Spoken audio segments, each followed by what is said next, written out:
నమస్తే, welcome to I news. ప్రేమ పేరుతో మొదలైన పరిచయం చివరకు భయంకర దాడికి దారితీసింది. ప్రేమను నిరాకరించిందనే కోపంతో ఓ యువకుడు యువతిపై ఇంటిపై పెట్రోల్ బాంబులు విసిరిన ఘటన తమిళనాడులో సంచలనం సృష్టించింది. కోయంబత్తూర్ సమీపంలోని తొండముత్తూర్ ప్రాంతంలో జరిగిన ఈ ఘటన సీసీటీవీలో రికార్డు కావటంతో వీడియో సోషల్ మీడియాలో వైరల్ అవుతోంది. యువతుల భద్రతపై మరోసారి పెద్ద ఎత్తున చర్చ మొదలైంది. ఈ ఘటనపై పూర్తి వివరాలు ఇప్పుడు చూద్దాం.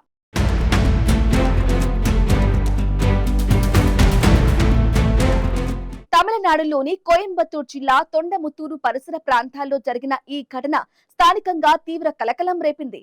ప్రేమించిన యువతి తన ప్రేమను తిరస్కరించడంతో కోపోద్రికుడైన ఓ యువకుడు అర్ధరాత్రి సమయంలో ఆమె ఇంటిపై పెట్రోల్ బాంబులు విసిరినట్లు పోలీసులు అనుమానిస్తున్నారు.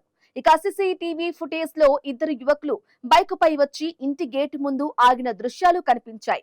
అనంతరం వారిలో ఒకరు పెట్రోలుతో నింపిన బాటిల్ కు నిప్పంటించి ఇంటి ఆవరణలోకి విసిరాడు.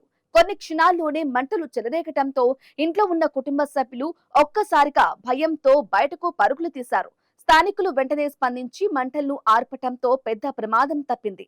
ఇక ప్రాథమిక సమాచారం ప్రకారం నిందితుడు కార్తిక్ అలియాస్ మరియప్పన్ గా గుర్తించారు. అతడు గతంలో యువతితో ప్రేమ సంబంధంలో ఉన్నట్లు తెలుస్తోంది. అయితే అతనిపై పలు క్రిమినల్ కేసులు ఉన్నాయని తెలుసుకున్న యువతి కొంతకాలం క్రితమే అతనితో బ్రేకప్ చెప్పినట్లు సమాచారం. అప్పటి నుంచి ఆమెను వేధిస్తున్నాడని కుటుంబ సభ్యులు పోలీసులకు ఫిర్యాదు చేసినట్లుగా తెలుస్తోంది.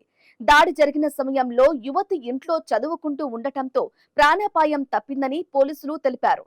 అయితే ఈ ఘటనతో కుటుంబ సభ్యులు తీవ్ర భయాందోళనకు గురయ్యారు.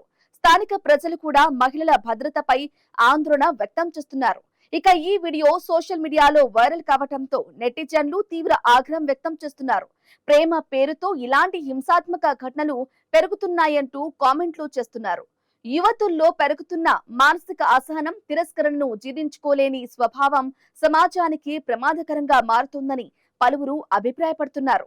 ఇక ఈ ఘటనపై కేసు నమోదు చేసిన పోలీసులు పరారీలో ఉన్న నిందితుల కోసం ప్రత్యేక బృందాలతో గాలింపు చర్యలు చేపట్టారు.